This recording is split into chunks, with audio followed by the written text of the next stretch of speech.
यार आखिर मेरे घर वाले मुझसे चाहते क्या? अगर इनको मेरे से कोई प्रॉब्लम है तो ये बोल दे ना। ये मुझे बता दे कि बेटा ये मसला है हमें आपसे। ये बात बात पे मुझे ताने क्यों करते हैं, मुझे जलील क्यों करते हैं? चलो जलील करते हैं, ठीक है, घर में किसकी इज्जत होती है? मेरी तो नहीं है, वैसे मैं तुम्हें सच बात बता रही हूँ। लेकिन जिल्लत वाली बात अलग है यार। लेकिन हर बार ये ताने क्यों देते हैं कि शादी करा देंगे? बहुत बदतमीज हो गया, शादी करा दो। यार घर के काम नहीं करती, शादी करा दो। पढ़ती नहीं है, शादी करा दो। फेल हो गई, शादी करा दो। हर बात पे शादी करा दो, क्यों यार? अगर आपकी ज़िंदगी मेरी वजह से तबाह बर्बाद हो गई है तो अगले बंदे को क्यों ख़राब करना चाहते हो उसकी ज़िंदगी? यार आपको दूसरों का सुकून बर्दाश्त नहीं, अगर आप सुकून में नहीं हो।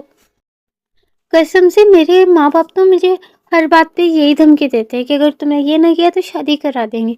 मैं पढ़ने भी इसलिए लग गई हूँ क्योंकि मेरी अम्मी कहती है अगर तू फेल हो गई या तेरे गंदे नंबर आ गए तो तेरी शादी करा देंगे। मतलब क्यों? हर मसले का हल ये नहीं होता यार, कुछ चीज़ें प्यार से भी सेटल हो जाती हैं। चलो घर वाले तो घर वाले से, हमें टीचर्स ने भी नहीं बख्शा। ठीक है, अगर आप स्कूल में कभी छुट्टियां कर लो ना, मतलब मैं छुट्टी कर लूँ, या मतलब कभी बंदा छुट्टी कर ही लेता है, मजबूरी होती है, या टेस्ट गंदा हो जाए, कभी कभी मजबूरी होती है, या टेस्ट भी अच्छा नहीं होता। ठीक है, एक भी टेस्ट गंदा हो जाए ना तो टीचर कहती है आता जाता तुम्हें कुछ नहीं है। ठीक है, कोई काम तो तुमसे ठीक से होता नहीं, दिमाग तो तुम्हें है नहीं, शादी करा लो, बस यही काम रह गए। या अगर छुट्टी कर लो तो कहते हैं घर बैठने का ज़्यादा ही शौक है तो शादी कर लो, फिर सारी ज़िंदगी बैठना घर।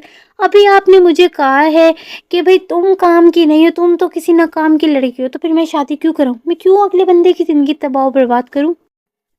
अगर खुशकिस्मती से आपके वालिदैन का, आपके पेरेंट्स का, आपके माँ बाप का इस चीज़ की तरफ ध्यान नहीं है तो ना मोहल्ले की कोई आंटी होगी या आपकी फैमिली में से ही कोई होगा जो कहेगा शादी करा दो, रिश्ता करा दो, बाद में अच्छे रिश्ते नहीं मिलते बच्चियों के। अच्छा, हमारी टेंशन छोड़ो, तुम अपनी बच्ची की कराओ।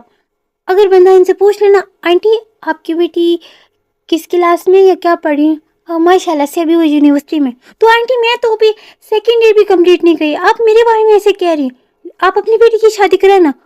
फिर कहती है आगे से वो तो बहुत छोटी है। हाँ तो मैं तो फिर तो मैं पैदा ही नहीं हुई और आप अभी से मेरी शादी के बारे में सोच रहे हैं।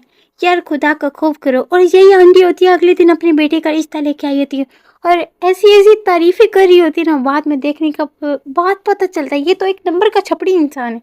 मतलब यार, और एक दफ़ा ये जो औरतें होती है ना आपके माँ बाप के ज़हनों में एक कीड़ा डाल के जाते हैं, उसके बाद तो आपके माँ बाप आपके पीछे पड़ जाते हैं कि और आपकी शादी करा के ही देते हैं। ठीक है, मैं बस अब इन अम्मा अब्बा से यही कहना चाहूँगी, भाई हम बेटियों की जान छोड़ दो, बेटों पे भी ध्यान दो। हम तो सारे